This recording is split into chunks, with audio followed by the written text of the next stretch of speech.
Vamos a recitar el mandala corto.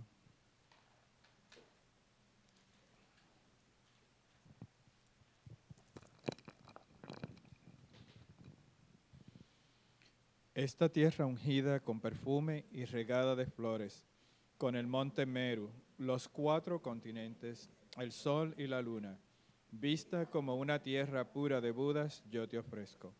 Que todos los seres puedan gozar de una tierra así. Oh sagrado y venerable Lama, desde las nubes de compasión que se forman en los cielos de tu sabiduría dharmakāyika, por favor, derrama una lluvia de Dharma vasto y profundo, de acuerdo precisamente con las necesidades de los que serán adiestrados. Idam Guru Rana Mandala Kanilyatayami.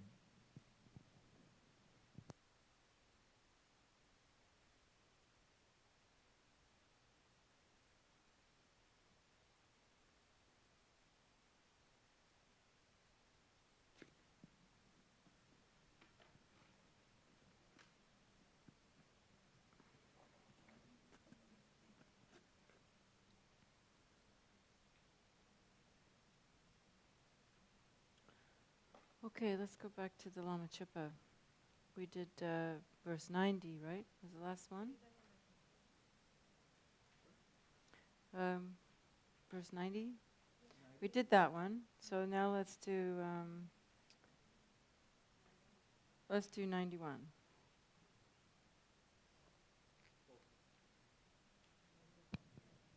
just 91?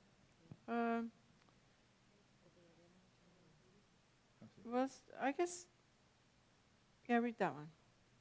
Mm-hmm. Everyone all together, just 91. Okay. Esta enfermedad crónica de apreciarnos a nosotros mismos es la causa que nos trae el sufrimiento. Percibiendo esto, pedimos sus bendiciones para culpar, castigar y destruir el demonio monstruoso del egoísmo.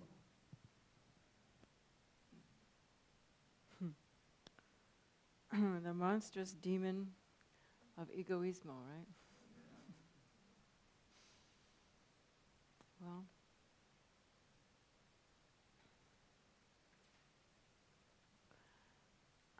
I made a mistake a little earlier today. I said I didn't maybe learn so much, didn't change so much in my second long retreat, but that's really a lie. I just wasn't thinking. Because one of the things I noticed there was that I realized that every time I'm unhappy, every time I'm unhappy, it's because I was full of self-cherishing. Because which they call the monstrous demon of el demonio monstruoso del egoísmo. In English, they call it the self-cherishing, self-cherishing mind. Or Rob Priest says the self-preoccupied mind. Cherishing myself more than others. And it's true, isn't it? I mean, if you really think about it. And sometimes even though you can see it, you can't stop it. It's like the habit is so strong, even though really, that the reason you're upset is because you're cherishing yourself more than that other person. But you just can't not be mad, right? I want to be happy. You're not making me happy. You're supposed to make me happy, You're supposed to do what I want. And if you don't express it, then your body starts going all crazy and then you get sick.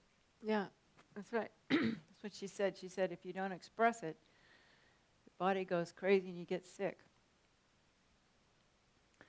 So I guess the question is, we have to be honest about our feelings, but at the same time, we need to process them in a healthy way, but then we need to transform it, because sometimes you don't even see that it's self-cherishing, even though you may have been studying Buddhism for a long time.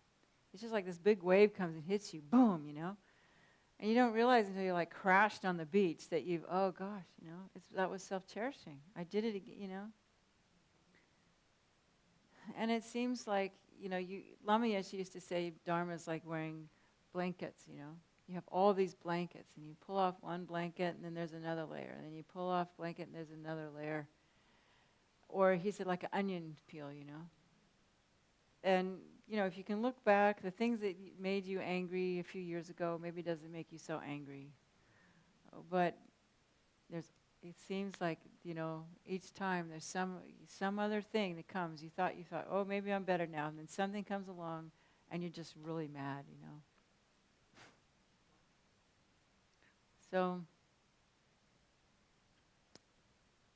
So I guess what we need to do is two things. First, recognize it. Don't repress it. Figure out some way to, like she said, you got to let it out, like let the poison out, but hopefully not in a way that harms anybody, not at the person you're having trouble with, you know. And then somehow we have to let go. How do we learn to let go? You know. And I've found, you know, it takes some time, so you have to be patient with yourself. But the practice of Tonlin really helps. And just doing what we did really helps, you know. But, you know, and a lot of people think it's okay to be angry and upset.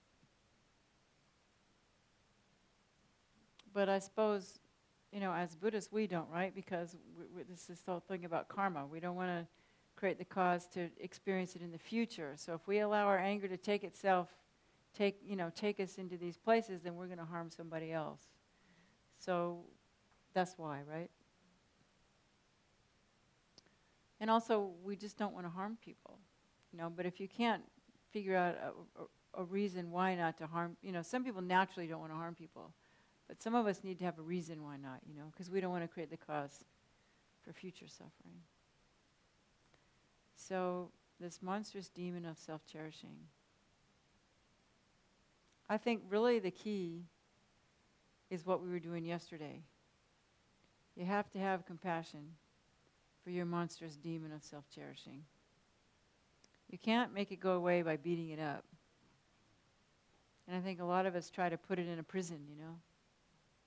But really the only way to make it go away is to listen to it, be kind to it, you know.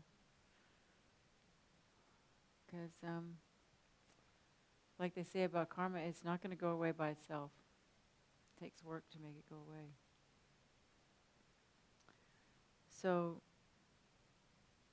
this chronic disease of cherishing ourselves. There was once one of the few YouTubes I haven't seen a lot, but one time, a long time ago, somebody showed me one, and I can't remember what Rinpoche it was. I'm sorry. But it was a young Rinpoche, and maybe you guys saw it, but it was a video he made. It wasn't him talking, it was a video, and it was all in black and white. And it was just showing pictures of people just thinking about me, thinking about me, thinking about me, thinking about me, thinking about me, thinking about me, and it was all this like kind of all black and white, and you could see all these just normally how we are. And then it became color, and it was thinking about you, thinking about you, thinking about you, and it was just, so it was like this really nice way of teaching that without saying anything. You know, and you can just see when you think about me, we think about, you know, when your life is totally about me, it's not very happy, is it? You know? So I want to, even a simple level, like I was saying yesterday, just going around thinking, looking at people, may you be happy, may you be happy, it helps, doesn't it? So, I don't know, there's some truth there. And I think it's important to identify that self-cherishing, that ego mind, because a lot of times you don't realize that that's what's motivating what you do. You don't see it until it's too late.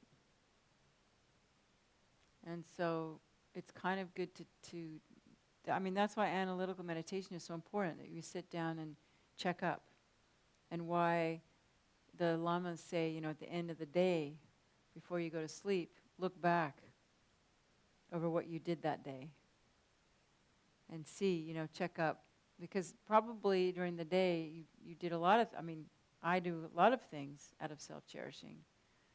But I don't think about it at the time because I'm just busy doing my day and it's just normal. But at the end of the day, I can look back and I can think, oh man, I kind of blew it here and I blew it there. And the problem is that not to get then in the opposite of, like, the other kind of cherishing. Oh, poor me, God, I did it again. I'm so bad. Because you can immediately go into that self-hatred when you start looking at what you did. So we have to find that middle way, that gentle point of being able to examine our actions and admit our faults, but still love ourselves and still feel good about ourselves. And that takes work. Because one of the reasons why we don't heal our self-cherishing is because if we look at it and see it, then we go into the other one. I hate myself one. It's like we don't have this middle one, this healthy one, that we try to get. So and I think that's one of the reasons why unconsciously it's hard for us to remember to look at our actions. Because we don't want to go to sleep feeling toxic shame. There's a difference between shame or regret that's healthy and the one that makes you, like, suddenly you just, you feel so bad about yourself. So how do we do that? We just have to practice. That's why I tell you, do this one of taking refuge and loving yourself. Because the more you can get in the habit of loving yourself, you can admit your faults and go, oh man, I know you meant well, but So that's important. I want to do Tonlins. Let's keep going. What's the next one?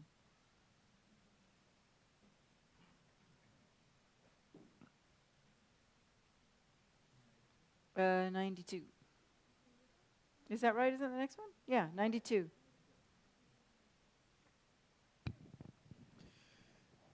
La mente que aprecia a todos los seres madres y quiere verlos establecidos en la bienaventuranza es la puerta que lleva a la virtud infinita.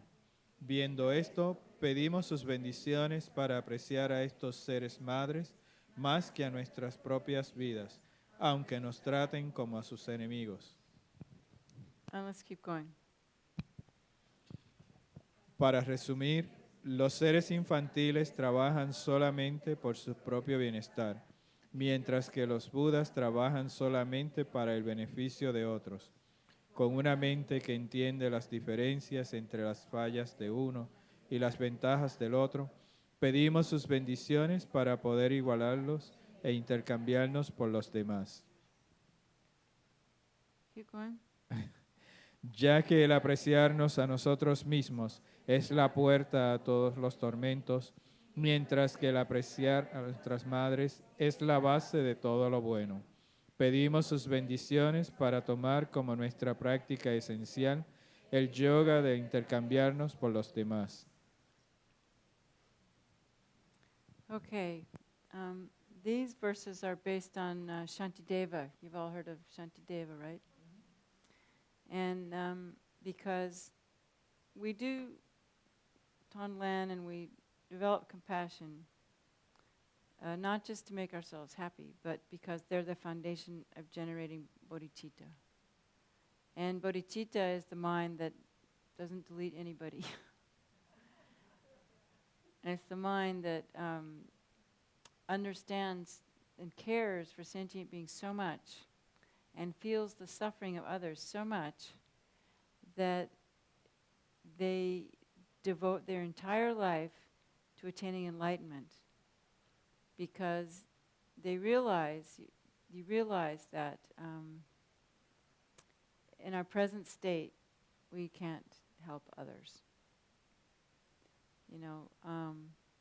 So in Tibetan Buddhism, some people put them all together, but there's Atisha's method for developing compassion, or bodhicitta, and Shantidevas.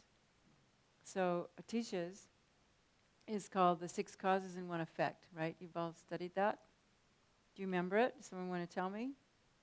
Can you remember the six causes and one? You know, all the mothers have been all sentient beings have been my mother, right? Let's see if then you remember the kindness of the mother. And if your mother hasn't been kind to you, you can think of somebody that's been kind to you.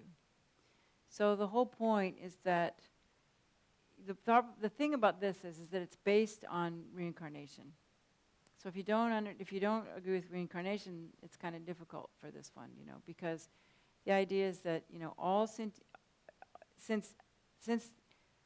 beginningless time, beginningless sentient beings, that means that I've had a relationship with every single sentient being in the universe. Even that. You just think about that, right? It's just mind-blowing to think about that, right? Beginningless time. It helps you understand beginningless time if you think about the number. We're not talking about human beings. We're talking about living beings. How many millions of insects are there? Billions and billions and billions of insects, and they've all been your precious friend or your mother in one lifetime? Can you imagine how many, it's just so huge. The vastness, And maybe that's why it helps us to kind of understand the vastness of a Buddha's compassion, and the vastness of a Buddha's clairvoyance, because, a Buddha can just reach out and with the mind, touch the mind of any sentient being. It's just completely beyond our comprehension, So, okay, all beings have been my mother, all beings have been kind to me. So then you think about the kindness of that person. And you have to understand too, this teaching was meant for monks. Monks who probably left their mother when they were a little kid.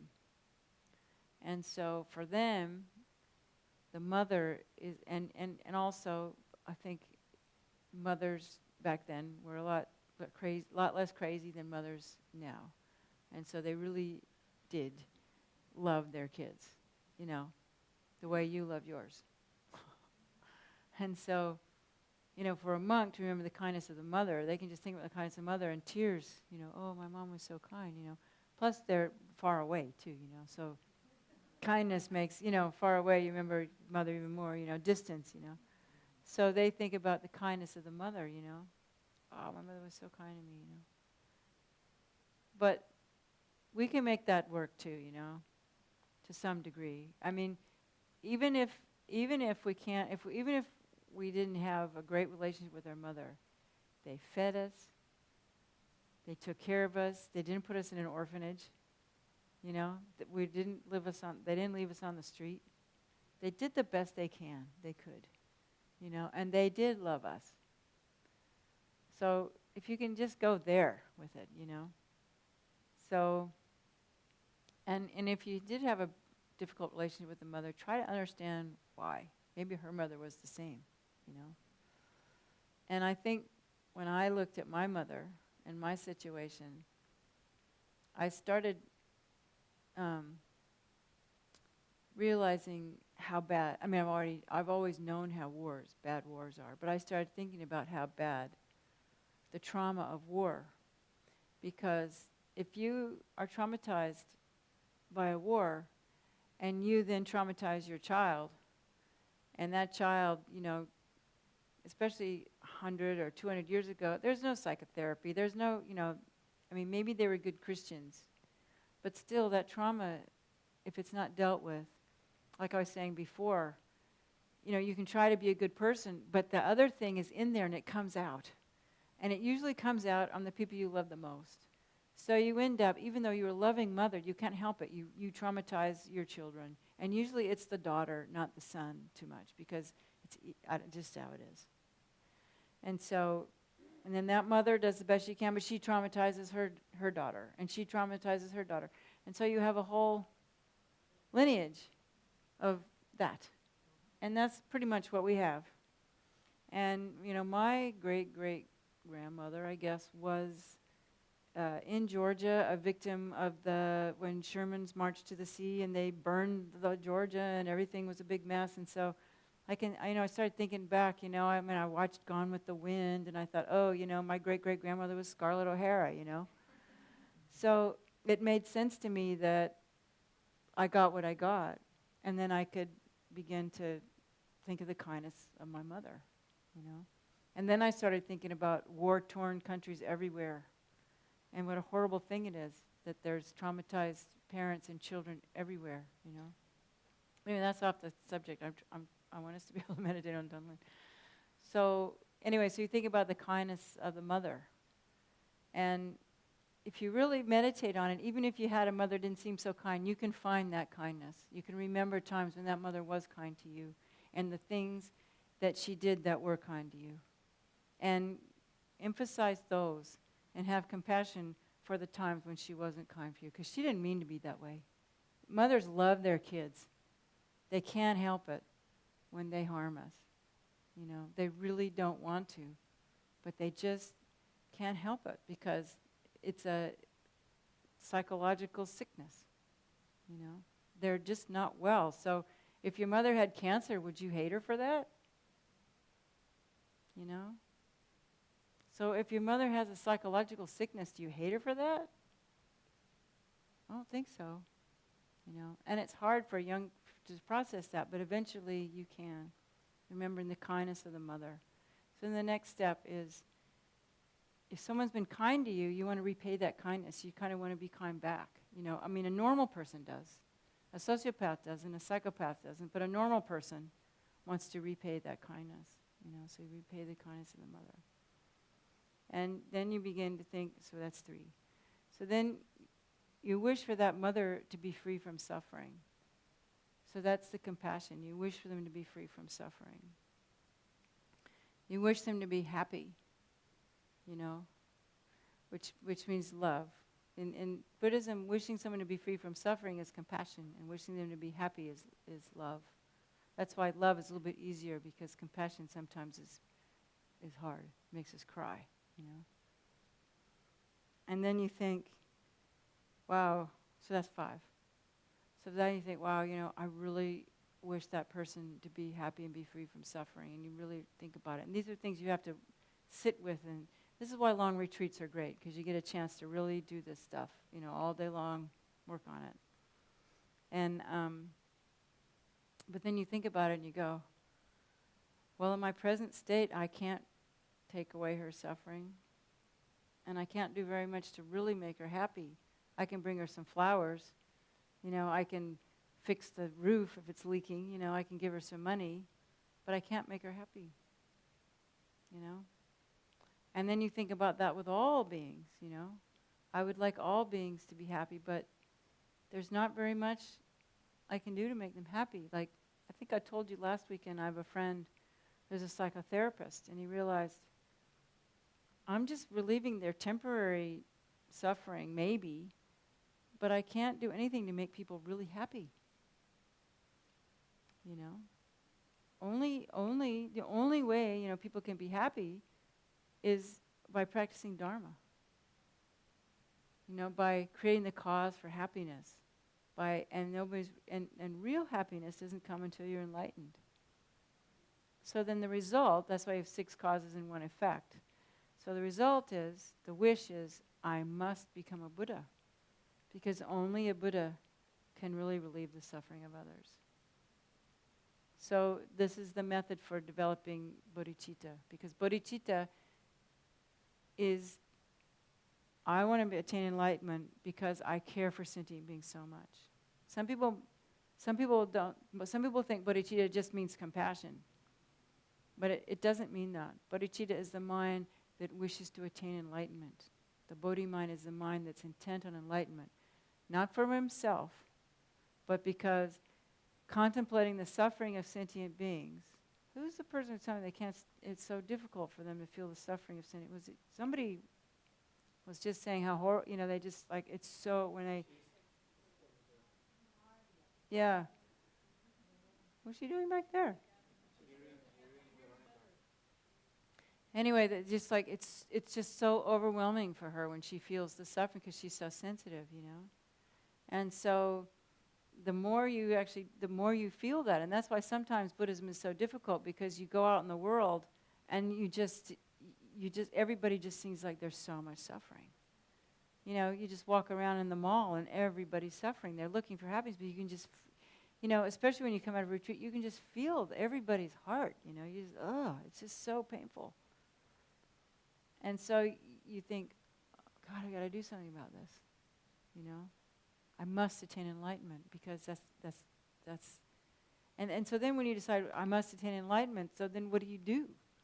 You know, you're just going to like run off in the mountains and attain enlightenment, but then, you know, I mean, it's hard, isn't it?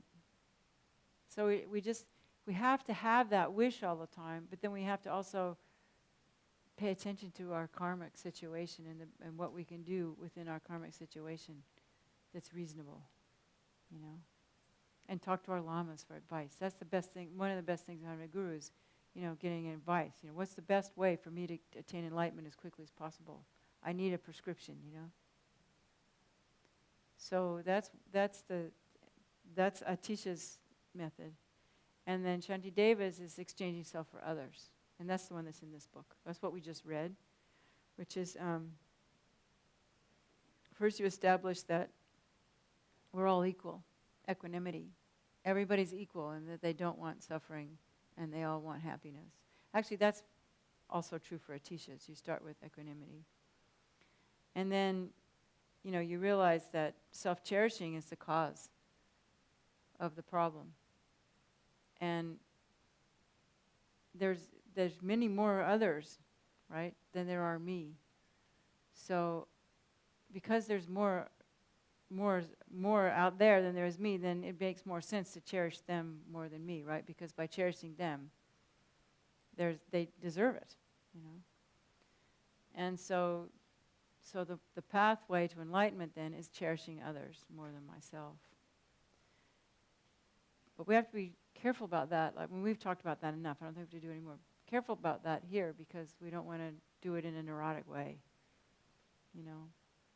We can't just go and give all our things away. You know, we have to work within our karmic situation. But inside, we can have that wish, you know, that we want to cherish others more than ourselves. So then the result is exchanging self for others. You know, taking on others' suffering. I'll take on their suffering and I'll give them happiness. And that's when we get to the last verse. This verse. Let's read the next one. Number 95.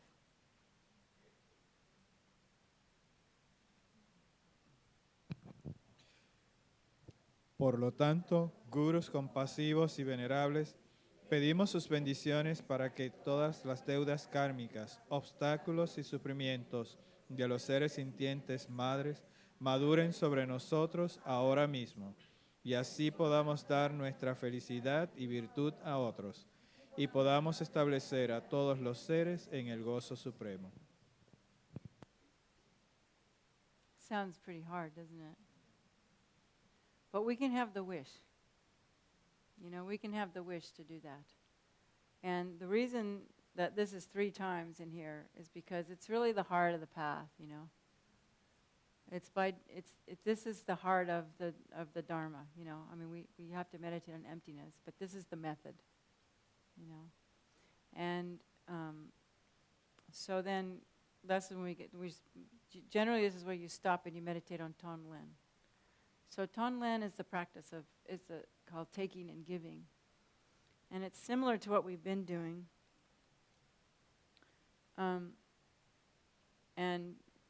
But in this case, what you do is you imagine that your self-cherishing mind or your egotistical mind is right in the center of your chest. Because that's kind of where it feels like it is anyway when someone is, you know, when you're angry or upset. And so what you do is you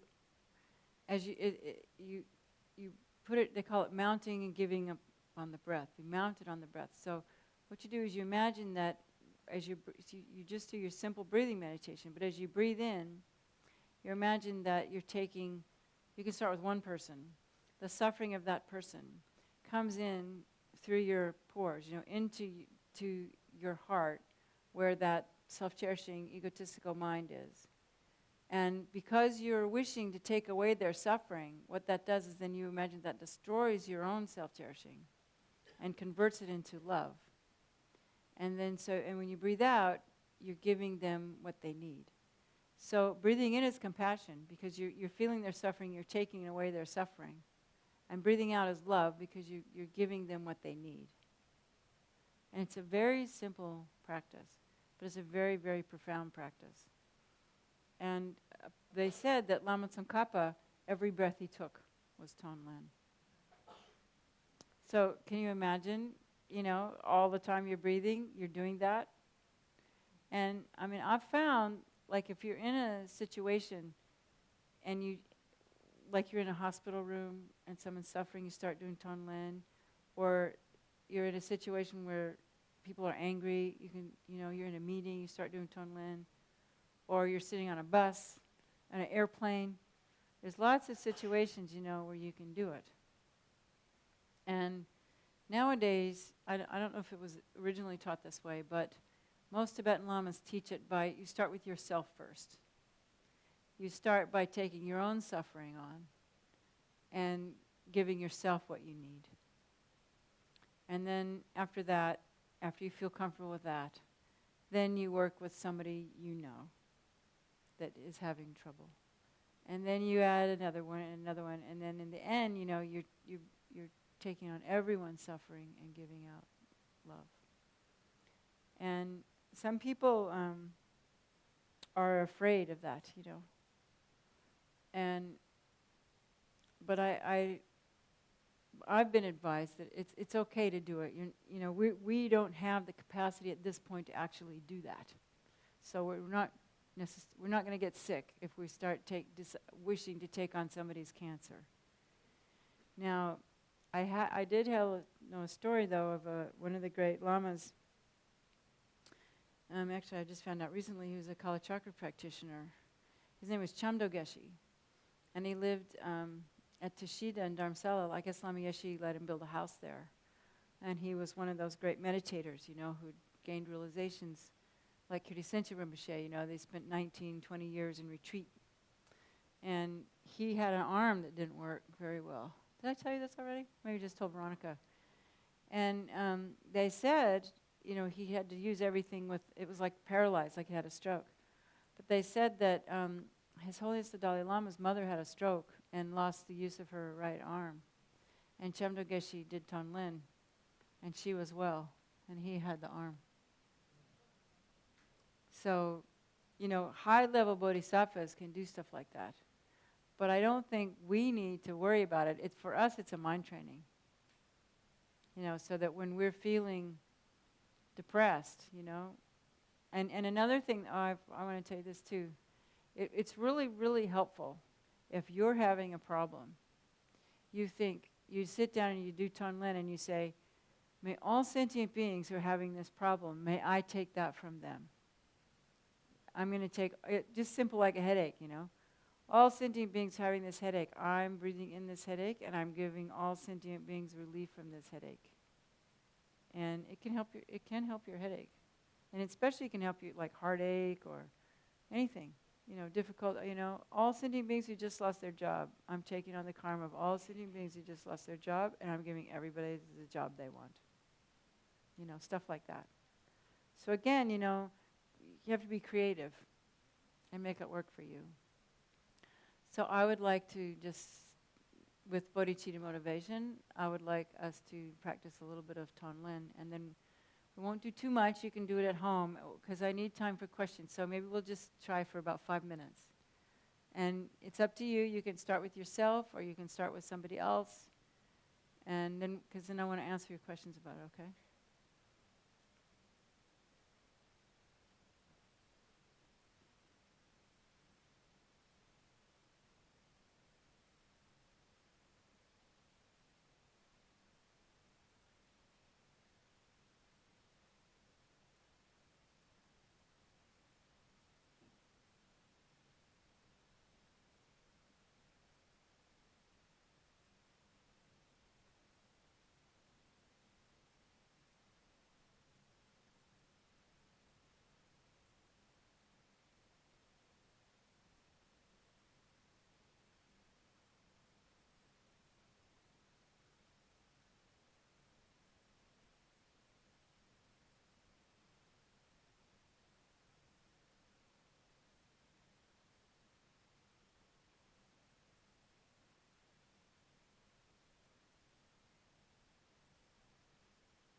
Okay, that's enough for now. It's simple, you know, you can practice it anywhere. That's the other nice thing about it. You can do it anywhere, anytime, all the time, you know. And it can just, I mean, it's a really nice habit to get into. Yeah, I just want to say one thing before, don't forget your question. Because I remembered something I didn't say. I just wanted to tell you that this was a very secret practice for a long time. It wasn't public.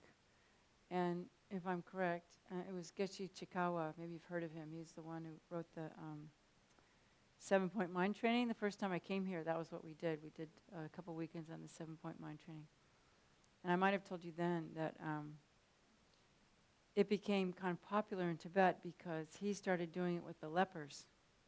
Because, you know, up until recently, there were leper colonies everywhere, you know. And the lepers started getting well because they were changing their karma.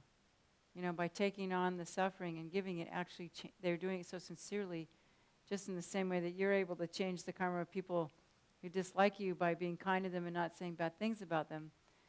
And you could do Tonlin with them. The lepers were able to change their karma by doing Tonlin. So it is a very profound practice. And it's so simple. So, yes.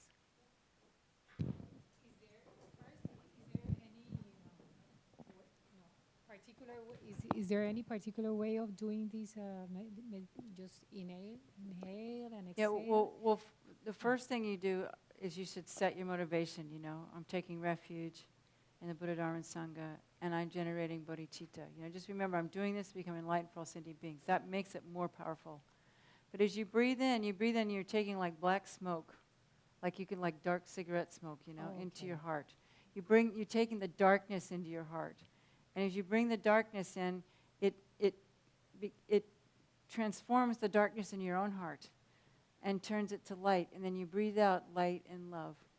So you have to visualize, not Well, only you don't really have to, you just have to think that that's what's happening. Okay. Because if you try to visualize, it becomes work, you know. You just want to have it be more just like, you just know that that's what you're doing.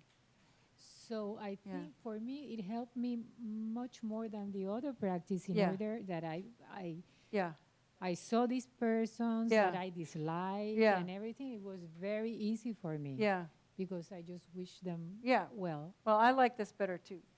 But you're sort of supposed to teach that one before you do this one. Okay. So I just did it the way, the traditional way, you know. Thank you. Yeah.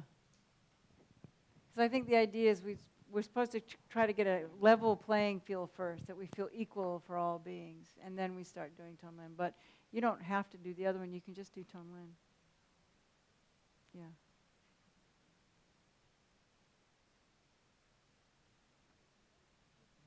Yes.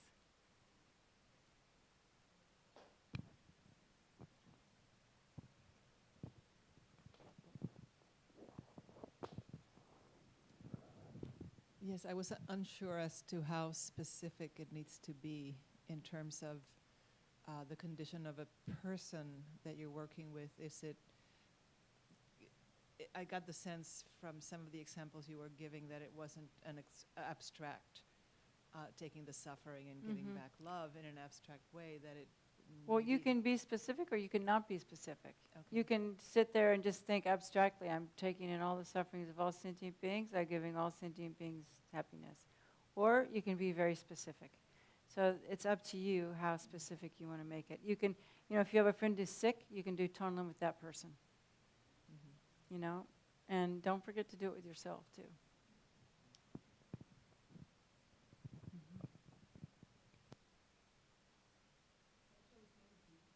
Yeah, you can choose many people. It's just, you know, with all these practices, you have to choose a level that's comfortable for you, one that you can relate to. You know, otherwise you won't want to do it. So some people have to start with themselves and just do it with themselves for a long time, because that's all they can do, because the thought of doing it for somebody else is just terrifying. I mean, I know people like that. And other people, they can start with all sentient beings. So it's just up to you. Jose? Yes, I just wanted to share something. Several years ago, I was walking my dog, my son's actually dog, every day in the morning, and I was just so aware that every people I saw coming, they were like angry. They were just, not having a good time. And I knew about the Buddhism for, several years ago. And I said, what can I do, And I just started doing something similar where I was walking and just give a smile to every single one. And days passed, and then they started laughing. Oh, that's great. And then it kind of, and they were the same people because I did it at the same time. And the same. Yeah. And then that was a satisfaction for me. Like, I was able to take something away, and I saw them being happy. So that's great. something simple, but it did work. I think just smiling at people is a good thing, Because they say, they've done studies in science now that when you smile, it actually changes your brain chemistry, And I really think, too, having the thought, if you walk around thinking, may you be happy, people pick up on it, and it really changes. So, I think it's funny. I do all these retreats, I do all this stuff, and at the end of my last long retreat, I thought, the best thing I can do for sentient beings is just to be joyful and happy myself. Try to keep myself joyful and happy, because then it reflects everybody else feels better, But if I'm full of self-cherishing, everyone's full of self-cherishing, I can't always do it, but, So thank you. That's a really great story. Anybody else want to share anything? Anybody have any questions, any trouble with it? Because some people really have trouble doing this. I guess you've done it before, right? Yeah, most everybody here has been doing it for some time. How does it feel for you? Yeah.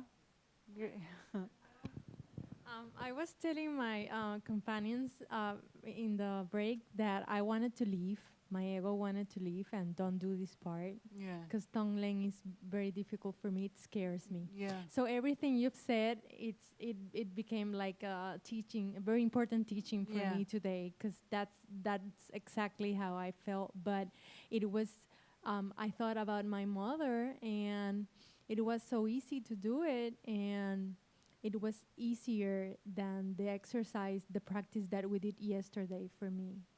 It was much more easier to give love to others than to give it to myself. Yeah, we're all like that. Yeah. Yeah. That's why we have to give it to ourselves. Because it's really important. How about you, Corey? Got nothing to say? Yeah. Better the second one than the first one. Yeah. Today. Yeah. It's much easier to deal with my mother, the second part. Than Yeah. the first part. Yeah. Okay, well, whatever. Just work with that, The other one's good too, though. Even though it's hard, it's kind of good, to think about that. So, okay. Yes.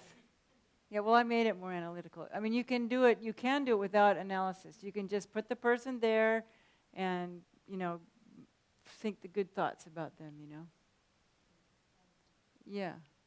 Yeah. So, just work with what works.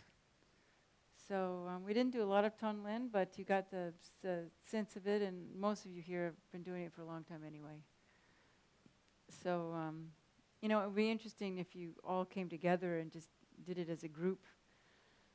It might see what kind of power it has, like a group Tonglen party,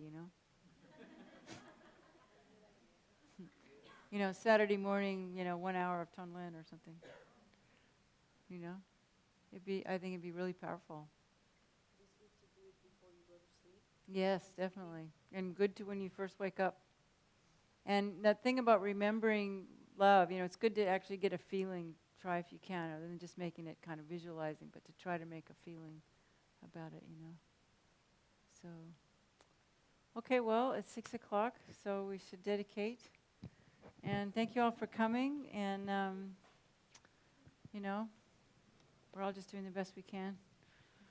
So let's dedicate to also the success of this center, and for Yangtze Rinpoche to come back soon, and for you to have many visiting teachers, and for all of your compassion and wisdom to grow, and you guys have everything you need, all the money you need to have the center, and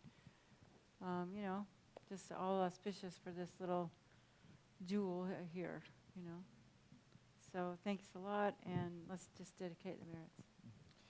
Vamos a hacer la oración de larga vida por nuestro maestro Yancy Rinpoche.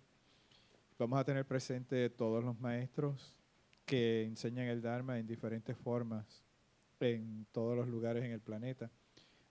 Y tengamos presente a nuestra maestra hoy también por su larga vida y para que pueda seguir impartiendo también todas estas enseñanzas y que tenga éxito en su retiro que comenzará pronto. Madre Tare, liberando del samsara, tu Tare, liberando de los 8 temores. Tara, Madre que libera, por favor otorga el don de la longevidad, por las bendiciones de los gurús raíz y del linaje, por los logros espirituales de los Yidan, dioses y diosas, por los métodos hábiles de las dakinis y los protectores del Dharma, que podamos realizar gozosamente la esencia de nuestras esperanzas.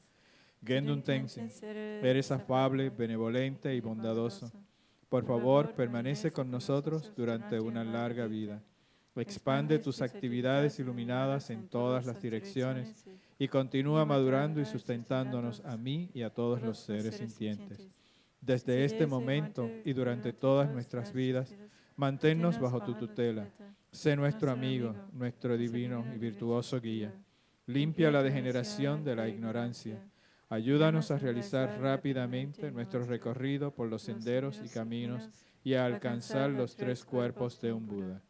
Por la verdad de la realidad incambiable y por la bendición conjunta de la indestructible Sangha, que la esencia de estas oraciones se logre rápidamente. And then all these other dedications. Dedicación. Que por los méritos de esta virtud pueda alcanzar rápidamente el estado de un Guru Buda y pueda llevar a este estado a todo ser sin excepción. La mente de iluminación es suprema y muy preciada, que donde no ha surgido surja, que donde ha surgido no disminuya, que cobre cada vez más fuerza. La visión correcta del vacío es suprema y muy preciada, que donde no ha surgido surja, que donde ha surgido no disminuya, que cobre cada vez más fuerza. Así como el valiente Manyushu y Samantabhadra distinguieron los fenómenos tal cual son, yo también dedico estos méritos en la mejor forma, siguiendo su ejemplo perfecto. Dedico todas estas raíces de virtud con la dedicación que es considerada la mejor, por los virtuosos asidos de los 3 tiempos, para poder realizar todas las buenas obras.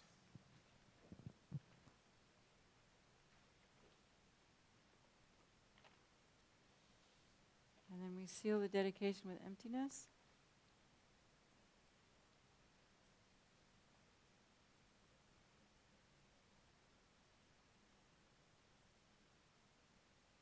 May I, who is empty from my own, may the I, which is empty from its own side, lead all sentient beings, they're empty from their own side, to enlightenment, which is also in the nature of emptiness.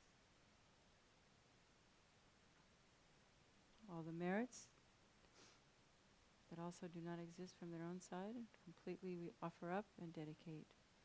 Also for the long life of His Holiness the Dalai Lama.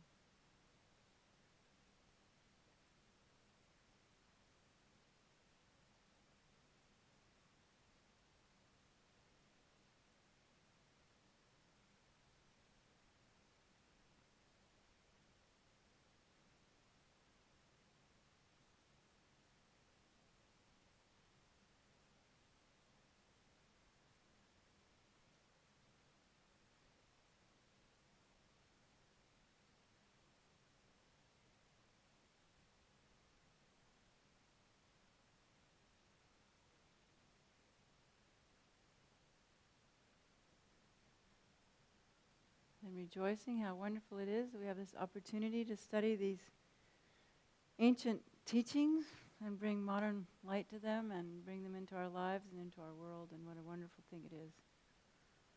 And thank you so much. Thank you. Mm-hmm. I'm gonna drink more water.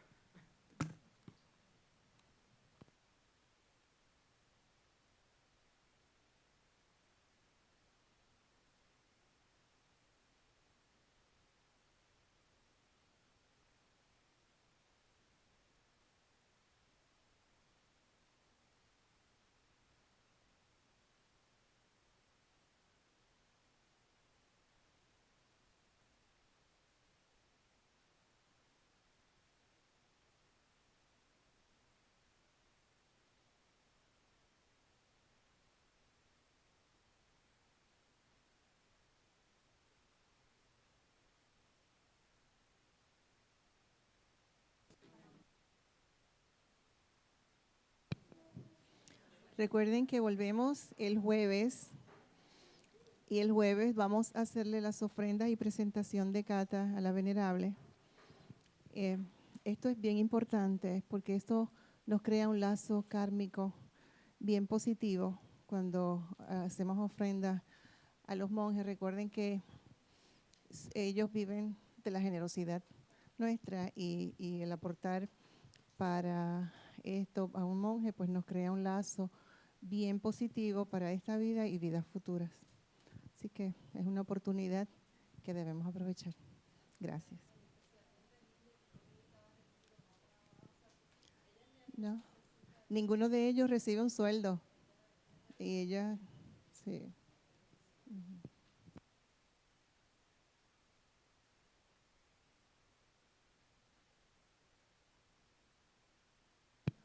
Ok. El nondro son unas prácticas preliminares y ella va a hablar en cada día de un nondro diferente. Estas son prácticas que vamos a tener que hacer. Es bien importante para saber cómo hacerlas. Son prácticas de acumulación que vamos a hacer. Así, es para público en general. El viernes, sábado y domingo de 1 a 5. De 9 a 5. El lunes vamos a estar de 7 a 9 por la noche, que es la última ya presentación de él. El jueves, como dijimos, que vamos a estar de 7 a 9.